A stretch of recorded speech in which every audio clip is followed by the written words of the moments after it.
panoorin nyo to. Dito nyo makikita yung gulang ng tao na to. May nakita siyang dalawang nakamotor at bigla niyang tinapon yung kanyang cellphone sa lupa at biglang tinakpan.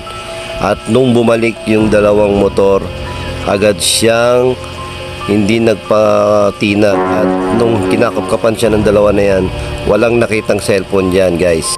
At nung napansin nilang wala talagang cellphone, yung lalaki na yan, syempre, hindi sila nagtagumpay dahil wala nga nakita at agad silang sumakay ng motor dyan at bigla silang kumaripas ng takbo. Nakita ng lalaki na yan na wala na yung dalawa, syempre, kinuha niya na yung cellphone niya. O, di ba? Nagulangan niya yung dalawa.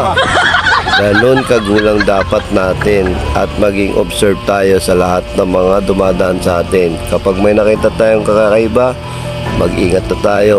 Kung pwede na natin itago ang cellphone natin o mga gamit natin, kahit saan, gawin na natin para maging ganon and magugulangan natin ang mga masasamang loob. Yun lang guys, ingat and God bless.